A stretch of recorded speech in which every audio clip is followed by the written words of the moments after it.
So guys, may napanood akong video. Pampabango daw to ng kwarto. Wow! So try natin kung legit to.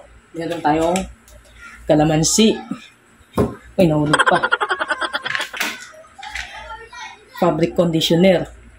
Then meron tayong asin. Tsaka meron tayong alcohol. Ngayon, ito try natin siya kung paano magiging mabangong ating room. Ngayon, lagyan natin siya ng asin. Okay? Depende sa asin kung gaano karami ang ilalagay nyo. Try lang natin konti lang. Yan, asin. So, mag-iwa tayo ng kalamansi. Yeah.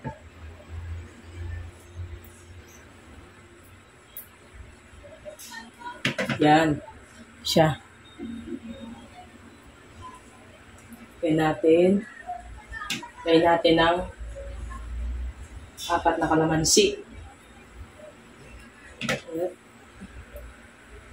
Gay.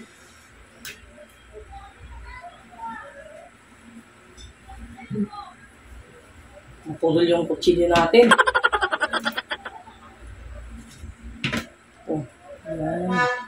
Hindi natin ng 4 para sulit.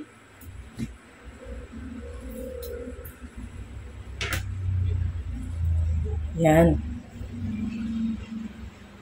Pagpasin na yung sugat, paso to. Ngayon, tabunan natin siya ng asin.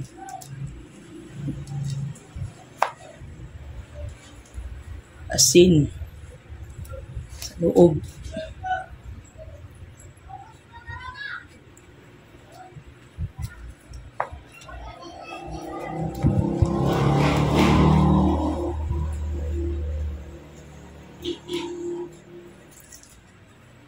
Okay na. Ngayon, saka natin bubuksan ng fabric conditioner.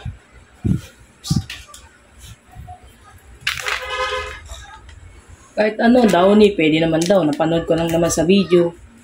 Try lang natin kung legit. Lagyan natin. Oh.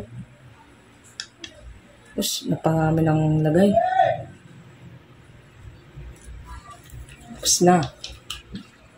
Ngayon, ito namang alcohol. Minute.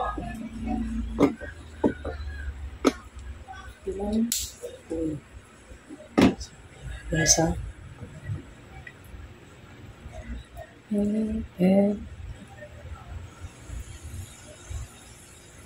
Depende sa dami ng alcohol. Tignan natin, guys, ha? Kung legit nga ba. So, ito yung kabuuan niya, guys. Magaling kang kupal ka. Tignan natin ilang minuto kung epektibo ba siya. Wait lang natin, ha? Wala namang masama, guys, kung susubukan. Maging practical lang tayo sa hirap ng buhay ngayon, di ba? Wow! Kalamansi. Dito sa amin, 3 piraso ay 2 pesos. So, subukan kong bumili para i-try lang itong kung legit ba. So, kung effective ito, hindi maganda, i-try nyo lang, guys. Ito siya, oh. Tignan natin, ha, kung ilang minuto to bago effective. So, dito na magtatapos ang aking manakalamansi video. Salamat sa panonood.